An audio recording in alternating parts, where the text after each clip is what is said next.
Drama serial doctor बहू के इस वाले एपिसोड जो है 11 और 12 इसके बारे में आज हम बात करेंगे। ये एपिसोड्स मुझे पता नहीं क्यों क्या इस हिसाब से बनाए हैं या फिर क्या कन्वेंशन बताना चाह रहे थे, मुझे समझ में नहीं आया। फर्स्ट ऑफ ऑल जो है सुना ये जो सलमान की जो एक्स गर्लफ्रेंड थी उसकी एंट्री थी, वो एंट्री क्यों बताई है, क्या रीज़न था। हालांकि यहाँ पे एक कन्वेंशन बता रहा है कि जैसे ना हस्बैंड अपनी वाइफ के साथ लॉयल है, उसके साथ हर वो चीज़ शेयर कर रहा है, उसके बावजूद वहाँ पे वो चीज़ ख़त्म हो जाती थी। बट ऐसे फिज़िकली गर्लफ्रेंड को, एक्स गर्लफ्रेंड को दिखाना, उससे बात करना और मेरी शादी तुम नहीं हुई, तुम मेरी शादी में नहीं आए, मेरी शादी में मतलब कि मेरी शादी अच्छी नहीं थी, मेरा हस्बैंड पॉसेसिव था, इस सब की कोई ज़रूरत नहीं थी। ये सिर्फ ना बेकार और टाइम पास लगा मुझे, मतलब ड्रैग करने का एक तरीका लगा था एपिसोड बताने का। और एक बार जो तो माँ भी बोलती है कि भाई तुमको बोलना ही नहीं था ये सब, मगर वो है कि चुकेगा नहीं और वो ये बोलेगा कि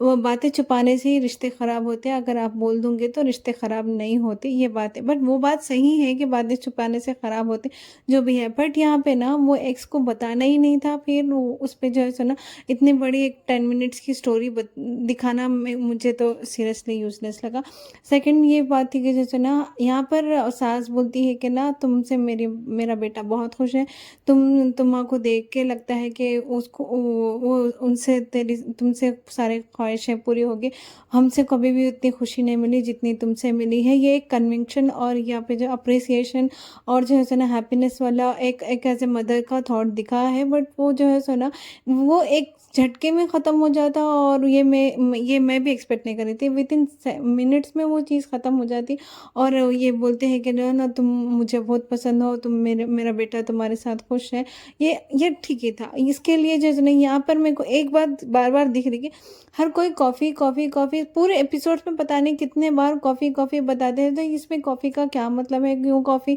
पीना है, कॉफ़ी पे जाना है, कॉफ़ी बनाओ, कॉफ़ी ला दो, चाय ला दो, ये मतलब ये एक ही टॉपिक रहेगी, कॉफ़ी लाओ कॉफ़ी लाओ कॉफ़ी लाओ। ये कुछ समझ में नहीं आया, क्योंकि क्यों बार बार कॉफ़ी को इन्वॉल्व कर रहे, ये मुझे समझ में नहीं आया। और ये कॉफ़ी पीने के लिए इतना क्या टाइम लग जाएगा, जो शोरूम में जाके अपना सारा काम कर लेके आ जाएगा। तो यहाँ पे शोरूम में जाने के बाद फिर वो जो है सो ना उनका दोस्त आके वक़ार अटैक करता है सलमान पे। और यह जो अटैक का जो सीन था ना ये ज़्यादा अच्छा लगा, क्योंकि जो जो छुरी है, वो चाकू है, चाकू थी, छुरी थी, आई थिंक जैसे ना वो खैंची थी, जो भी है, बट वो जो वो पुल था ना वो बहुत ग्रेटफुल था, क्योंकि वहाँ पर शॉट बहुत अच्छा आया था, यहाँ पे डायरेक्शन बहुत अच्छी थी। और यहाँ जो पेन था ना वो जो दिखा रहा था कि जैसे नहीं मैं मतलब एक बेस्ट फ्रेंड्स होते बावजूद जब एक दूसरे में जो है सो ना भिड़ जाते हैं या फिर लड़ाई हो जाती है, तो वो कितना मतलब अगली हो सकता है, वो चीज़ दिखाया। क्योंकि अब मोहब्बत और जब नफ़रत में टर्न हो जाती तो प्लस एंड माइनस सब मालूम रहते हैं। तो यहाँ पर वही चीज़ दिखी थी मुझे। और यहाँ पे ना वो एक 5 मिनट जितना भी ये अटैक का सीन था ना बहुत ज़्यादा अच्छा था। यहाँ पे सलमान का भी एज ए सलमान लीड जो ना एक्टिंग बहुत अच्छा क्लियर थी यहाँ पर। और यहाँ दोनों का भी एम्बिशन सामने से दिख रहा था, मुझे तेरी परवाह नहीं है, तुझे मेरी परवाह नहीं है, जो चाहे जिसके साथ जो भी हो जाए, नो डोंट केयर, ये जो चीज़ें थे ना वो बहुत अच्छी दिख रही थी मुझे। और यहाँ पे ना एक चीज़, यहाँ जैसा हॉस्पिटल में एंटर हो जाते हैं हॉस्पिटल में, तो यहाँ सीन ही चेंज हो जाता है। हॉस्पिटल में वो ये बोलती है कि ना मुझे सलमान छोड़ के नहीं जाओगे, मैं तुम्हारे बिना क्या करूँगी क्या। ये जो यहाँ पे जो सीन था ना, जो कुबरा खान का जो एज ए सानिया था ना, ये ऐसा लग रहा ही नहीं कि उसके हस्बैंड का को इतना बड़ा मतलब एक्सीडेंट हो गया या इतनी बड़ी इंजरी है, सर्जरी हो गई है, और उसके जो है ना आंखों में से आंसू नहीं आ रहे, और कन्विक्शन जो रहता ना चेहरे पे वो कुछ भी नहीं दिख रहा। बस वो क्या है ना, मेरे को बोले शॉर्टकट स्टार्ट, ये इतना ही लग रहा था। ऐसा लग रहा ही नहीं था कि जैसे मेरे हस्बैंड के साथियों को जो नॉर्मली जो अपन ड्रामास में या रियल लाइफ में जो चीज़ बताना चाह रहे, तो वो कुछ भी दिखी नहीं यहाँ पे। और एक दो तीन दोनों तीनों लोग ऐड हो जाते। एक तो सास ये बोलती है कि अभी 2 मिनट पहले बोलो कि मेरा बेटा तुम्हारे साथ खुश है और मैं खुश हूँ, अभी ये दूसरे मिनट में ये बोल देती है तुम इतने जो है सो ना सेल्फिश होके जो किसी की परवाह नहीं करते। यहाँ पर ये कुछ समझ में नहीं आया, दो साइडेड माइंड। और एक मदर का तो सीरियसली मतलब एकदम ओल्ड स्कूल मॉडल से आती है मदर, वो जो है सानिया की, तुम ये क्यों कर रहे, तुम में झुकाव नहीं है, तुम बहुत ज़िद्दी हो, तुम सुनते नहीं हो, यहाँ पे कंप्लेंट्स आ रहे तुम्हारे बारे में, तुम्हारी वजह से दूसरी बहन का भी रिश्ता ख़राब हो जाएगा, उन्होंने ये कर दिया, उन्होंने तो मतलब यहाँ पे जो टोटली प्रेशर जो आ रहा है ना कि किसकी सुने, किसकी ना सुने, किसका करे, किसका ना करे, और खुद का क्या करे, ना करे। ये जो कन्फ्यूज़न और ये था ना, ये पता नहीं इतना कन्फ्यूज़न क्यों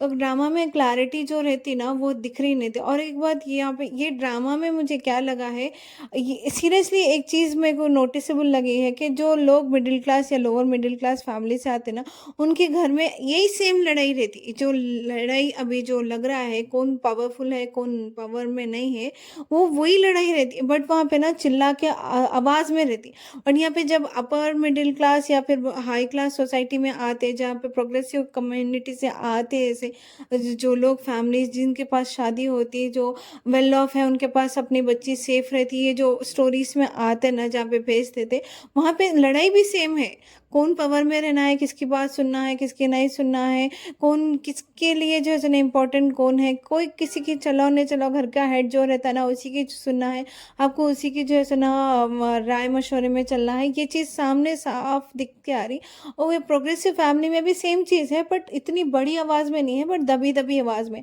मेरे को ये बात ज़्यादा ख़राब लगी कि जैसे ना ये जो शाहनवाज़ है, वो day one of the episodes जो है ना all the time dominating, specially womens पे डोमिनेट करो, उनकी हर एक्टिविटी को ऑब्जर्व करो, उनको जो है सो ना दबा के रखो, उनके हर डिसीजन को गलत बताओ, मेरे ही डिसीजंस का सही है, मैं बड़ा हूँ, मैं जो जो रहता है ना टिपिकल फादर इन लॉ, ऐसा वही सेम चीज़ यहाँ पे दिखाई है। बट यहाँ पे ना एक प्रोग्रेसिव वे, एक हाई क्लास वे में लड़ाई हो रही है यहाँ पर, मतलब दिखो नहीं दिखो, बट ये लड़ाई उस तरह से दिख रही है। मुझे समझ में नहीं आया कि डायरेक्टर यहाँ पे क्या बताना चाह रहे हैं, कि या जितने कैरेक्टर्स है ना, सबके अलग इंडिविजुअलिटी होते बावजूद हर कोई अपने आप में जो है सो ना सफ़र भी हो रहे, स्ट्रगल भी हो रहे, अपने आप को डोमिनेट करना, प्रूव करने पे लगे हुए हैं। पता नहीं ये ड्रामा कहाँ पे जाके एंड होगा, बट ना यहाँ पे तो डोमिनेट कर रहे हैं ना ये